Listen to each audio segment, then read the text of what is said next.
আজি আমাৰ ভাৰতবৰ্ষৰ যশস্বী প্ৰধানমন্ত্ৰী নৰেন্দ্ৰ মোদী ডাঙৰীয়াৰ যিটো জনপ্ৰিয় অনুষ্ঠান মন কী বাতৰ অনুষ্ঠান আছিল। মন কী বাতৰ পিছতে চোতালে আমি সভা ইতিমধ্যে আমাৰ দলীয় কৰ্মকৰ্তা স্থানীয় ৰাইজক লৈ সভাবিলাক চলি আছে।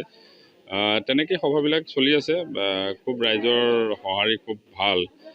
তিতাবৰ এবাৰ ৰাইজে এইটো নিৰ্বাচন তিতাবৰক আগবঢ়াই নিবৰ কাৰণে নিৰ্বাচনত ভোট দিব।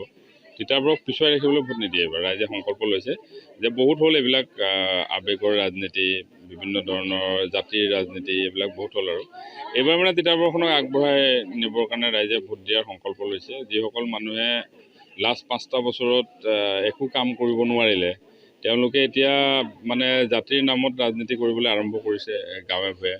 আৰু খুব দুৰ্ভাগ্যজনক কথা, চাহ বাগানৰ মালিকে এতিয়া চাহ শ্ৰমিকক মানে ভোট দিব নালাগে, মানে যি ধৰণৰ জাতিবাদৰ ৰাজনীতি, মানে খুব নিকৃষ্ট পৰ্যায়ৰ ৰাজনীতি। কিন্তু ৰাইজে নুশুনে এইবিলাক কথা। ৰাইজক কাম কৰা মানুহ লাগে। মিছা কথা কৈ নামঘৰৰ টিং খুলি নামঘৰৰ ৰাইজক 2 বছৰ ৰখাই থোৱা মানুহক, নামঘৰৰ টাইলছ লগাম বুলি কৈ 2 বছৰ 3 বছৰ মানে মানুহক মানে নচুৱাই থকা মানুহক, ফিল্ডৰ মানে বাউণ্ডেৰীত মানে মানুহ পঠিয়াই জুখি লাষ্টত গৈ মানে ফিল্ড যেনেকুৱা অৱস্থা তেনেকৈ 5 বছৰ থাকি যোৱাৰ পিছতো মানে এতিয়া জাতিবাদৰ ৰাজনীতি কৰি আকৌ আসন দখল কৰিবলৈ মানে হাবিয়াস কৰিছে। আচলতে ক্ষমতা লোভী একাংশ মানুহ নিজৰ আচল স্বৰূপটো যেতিয়া ওলাই যায়, দলে প্ৰাৰ্থিত্ব দিয়া নাই তেওঁ হাৰাটো নিশ্চিত বুলি, এতিয়া তেওঁ মানে জাতিবাদৰ ৰাজনীতি কৰি তেওঁ মানে এতিয়া জিকাৰ সপোন দেখিছে। গতিকে ৰাইজে মই ভাবোঁ যে নিশ্চিতভাৱে ইয়াৰ প্ৰত্যুত্তৰ দিব। আৰু তিতাবৰ এইবাৰ উন্নয়নৰ পক্ষত ডক্টৰ হিমন্ত বিশ্ব শৰ্মাদেৱৰ পক্ষত। মানে কংগ্ৰেছৰ প্ৰাৰ্থীগৰাকীয়ে চাহ বাগিচাত মানে আমাৰ তিতাবৰ বিধানসভা সমষ্টিৰ অন্তত যিবিলাক চাহ বাগিচা আছে, চাহ বাগিচাৰ ৰাইজে কংগ্ৰেছক ভোট দিয়া হ'লে পঞ্চায়ত নিৰ্বাচনত অন্তত কিবা এটা সংখ্যক তেওঁলোকে ৱাৰ্ড সদস্য হ'লেও জিকিব পাৰিলেহেঁতেন। চাহ বাগিচাৰ ৰাইজে কংগ্ৰেছক নিবিচাৰে। চাহ বাগিচাৰ ৰাইজে কংগ্ৰেছক কেতিয়াবা উৎখাত কৰিলে। প্ৰাৰ্থিত্ব তেওঁ পাইছে, মই তেওঁক শুভেচ্ছা জনাইছোঁ, কাৰণ তেওঁৰ এইটো লাষ্ট চান্স আছিলে। এইবাৰ যদি নাপালেহেঁতেন আৰু প্ৰাৰ্থিত্ব নাপালেহেঁতেন, বহুত আশা আছিলে তেওঁ বোলে এবাৰ কেণ্ডিডেট হোৱাৰ। গতিকে দলে সেইটো তেওঁৰ আশাটো পূৰণ কৰি দিছে। তাৰ কাৰণে মই তেখেতক শুভেচ্ছা দিছোঁ।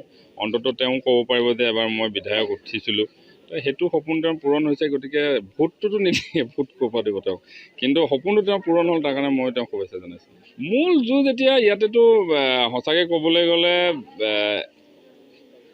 এটা দলৰ 2জন প্ৰাৰ্থী, তেওঁলোকৰ মাজত এতিয়া প্ৰতিযোগিতা চলিছে যে তেওঁলোকৰ ভোটখিনি কোনে বেছিকৈ ল'ব পাৰে।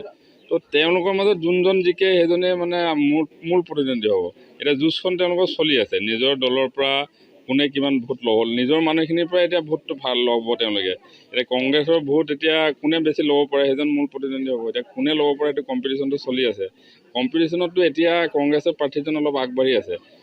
ইজন যিজনে মানে নিৰ্দলীয়জনে মানে এতিয়া তেওঁ শেষত গম পাব তেওঁ বৰ্তমান অৱস্থাটো খুব শোচনীয় তেওঁ বৰ্তমান। কিন্তু লাষ্টত চোৱা যাওক, সময় ক'ব।